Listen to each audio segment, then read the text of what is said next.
મોટા સમાચાર આવી રહ્યા છે। અમદાવાદમાં ફરી એકવાર દીપડો દેખાયો છે। મમદપુરામાંથી દીપડાના સગડ મળી આવ્યા છે। ફરી દીપડો દેખાતા લોકોમાં ભયનો માહોલ છે। વન વિભાગની ટીમે તપાસ સમગ્ર મામલે હાથ ધરી છે। ઝવેરી સર્કલ મમદપુરા ગામની પાછળ દીપડો દેખાયો હોવાની માહિતી। કેફેના કર્મચારી માધવભાઈએ દીપડો જોવાનો દાવો કરી રહ્યા છે। નજીકના એક ખેતરમાં પાંજરું પણ મૂકવામાં આવ્યું હોવાની વિગતો સામે આવી છે। આ દીપડો જે દેખાયો છે તસવીરો પણ નજીકના ખેતરમાં હાલ પાંજરું મૂકવામાં આવ્યું છે। અમદાવાદ શહેરમાં ફરી એકવાર દીપડો દેખાયો। મમદપુરામાં દીપડો દેખાયો છે। વધુ વિગત સાથે સંવાદદાતા અર્પિત અહીંયા જોડાયા છે। અર્પિત, અમદાવાદ શહેરમાં ફરી એકવાર દીપડો દેખાયો છે અને જેને લઈને લોકોમાં દહેશતનો માહોલ છે। કયા વિસ્તારમાં એક્ઝેક્ટ આ દીપડો દેખાયો છે અને વન વિભાગ દ્વારા કયા પ્રકારની કાર્યવાહી કરાઈ છે?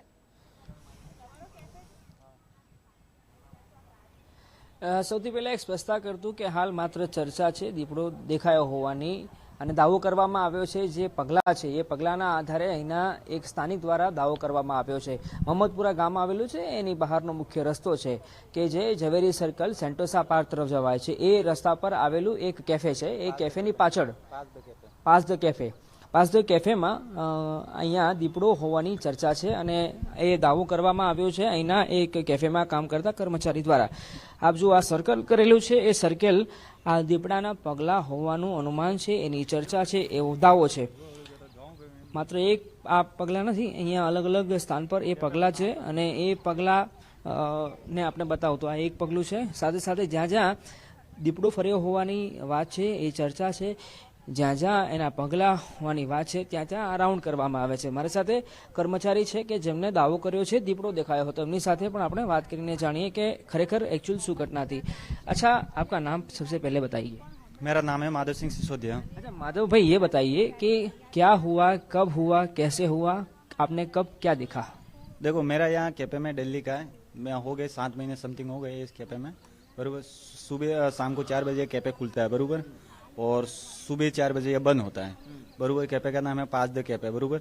तो मैं सुबह 4 बजे कैफे बंद किया और फिर मैं यहाँ से बाहर की लाइट अंदर की लाइट चालू थी और मैं खटिया लेने आया। मैंने सोचा बिस्तर रख दिया, मैंने बोला खटिया मैं ले लूँ, तो मैं खटिया लेने आया। खटिया कहाँ था आपका? खटिया यहाँ इस साइड था, वो लकड़ी पड़ी है उस साइड खटिया था। तो ये गाड़ी के पीछे वाले टायर के साइड में बैठा था, उस साइड में।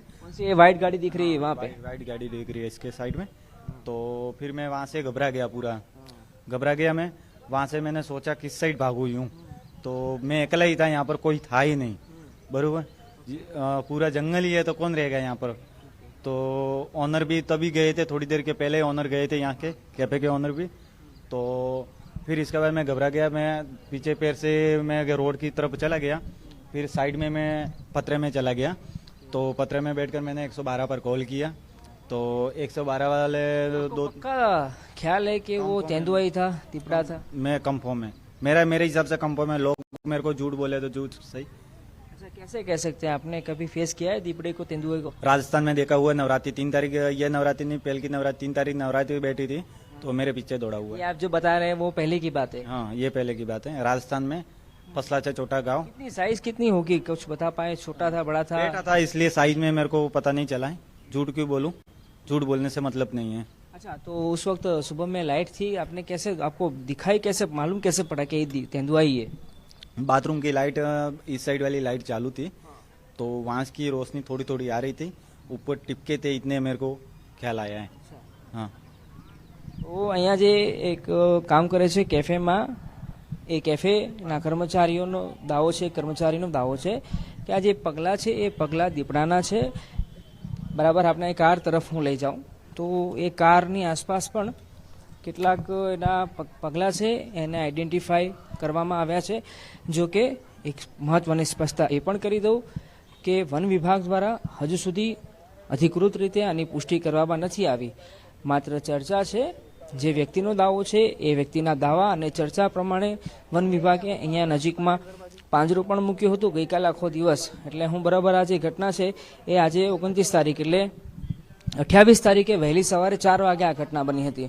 અને જે ભાઈ કેફેમાં કામ કરે છે એ કેફેમાં કામ કરતા ભાઈના દાવા પ્રમાણે બરાબર આ જગ્યા છે, આપ જે જોઈ રહ્યા છો ગાડીનું પાછલું ટાયર છે એની આસપાસ દીપડો બેઠો હોવાનો એમનો દાવો છે. ફરી એકવાર અમે સ્પષ્ટતા કરી દઈએ ગુજરાત ફર્સ્ટના માધ્યમથી કે થોડા સમય પહેલા પણ દીપડો હોવાની ચર્ચા જાગી હતી. એ ઘુમા વિસ્તારમાં દીપડો હોવાની વાત હતી. એ પછી ફરી એકવાર આ પ્રકારની ચર્ચા અમદાવાદના મમદપુરા ગામ આવેલું છે એની બહારનો મુખ્ય રસ્તો છે, પાસ ધ કેફે છે, અને એ કેફે કમ્પાઉન્ડમાં, કેફે પરિસરમાં દીપડો હોવાની ચર્ચા છે. વન વિભાગ દ્વારા હજુ સુધી પુષ્ટિ નથી કરવામાં આવી. એ લોકો પણ તપાસ કરી રહ્યા છે કે ખરેખર આ પગલાં છે એ કોના છે, દીપડાના છે કે અન્ય કોઈ વન્ય જીવના છે. એ તમામ બાબતોને લઈને હાલ તપાસ કરવામાં આવી રહી છે, પણ હજુ સુધી એ સ્પષ્ટ નથી થયું કે ખરેખર એ દીપડો હતો કે કેમ.